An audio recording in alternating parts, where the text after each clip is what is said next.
Hello दोस्तों, आप लोग कैसे हैं। हमारी आज की कहानी है साहस। वसुधा गांव में पली एक बहुत ही भोली और प्यारी बच्ची थी। मासूम और चुलबुली, सुंदर भी ऐसे जैसे मोम की गुड़िया। घर गृहस्थी के सारे कामकाज में पारंगत और चुस्त। बस एक ही समस्या थी, उसका मन अध्ययन में तिल भर भी न लगता।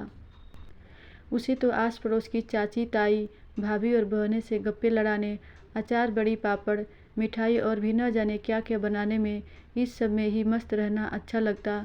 घर की आर्थिक स्थिति कुछ अच्छी नहीं थी और तभी एक ठीक ठाक घर से वसुधा का रिश्ता आया। माता पिता को घर ठीक लगा। एक तो वसुधा का पढ़ने में मन ही नहीं था, दूसरा लड़के वाले की कोई मांग भी नहीं थी। ऐसे मौके बार बार नहीं आते सोचकर वसुधा की शादी कर दी गई।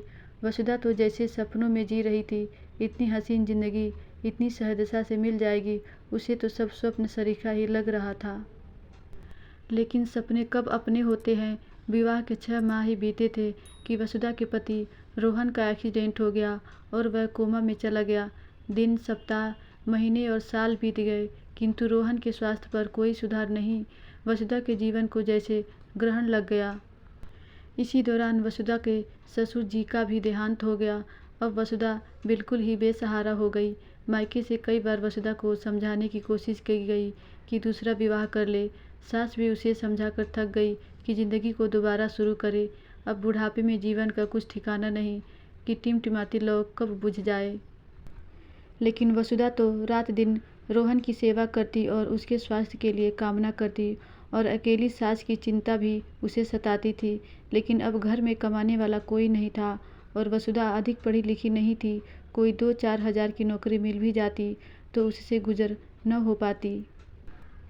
इसी दुविधा में समय बीत रहा था कि एक दिन पड़ोस वाली रंजना कहने लगी, बेटी जरा तुम्हारे सहयोग की ज़रूरत है।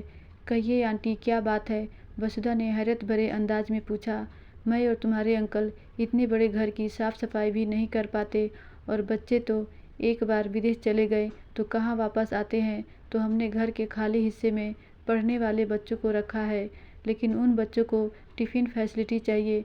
मैंने सोचा तुम खाना अच्छा बनाती हो, अगर चाहो तो घर में ही काम भी मिल जाएगा और बच्चों को भी सुविधा हो जाएगी। वसुधा को यह सुझाव अच्छा लगा और उसने यह काम आरंभ कर दिया। धीरे धीरे उसके काम की प्रसिद्धि फैलने लगी और काम दिन दुनी रात चौगुनी तरक्की करने लगा। वसुधा ने अब टिफ़िन के अलावा मिठाइयों का भी काम शुरू कर दिया। एक दिन वसुधा को शाम के धुंध इलाके में एक औरत सड़क पर रोते हुए नजर आई। पास जाकर देखा तो उसके शरीर पर जगह जगह चोट के निशान थे। पूछने पर पता चला कि पति ने शराब पीकर मारपीट की और घर से बाहर निकाल दिया। वसुधा का हृदय द्रवित हो उठा। वह उसे अपने साथ ले आई। अब वसुधा के जीवन के 2 ही लक्ष्य थे, एक रोहन की तबीयत में सुधार और दूसरा बेसहारा औरतों को स्वावलंबी बनाना। समय बीतने के साथ वसुधा की तपस्या ने रंग दिखाया और रोहन का स्वास्थ्य भी बेहतर होने लगा। एक बार फिर बहारें उसके आंगन में झूमने लगी।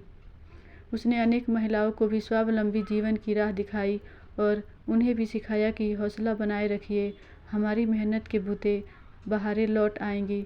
धन्यवाद दोस्तों। आशा करती हूँ ये कहानी आपको ज़रूर अच्छी लगी होगी।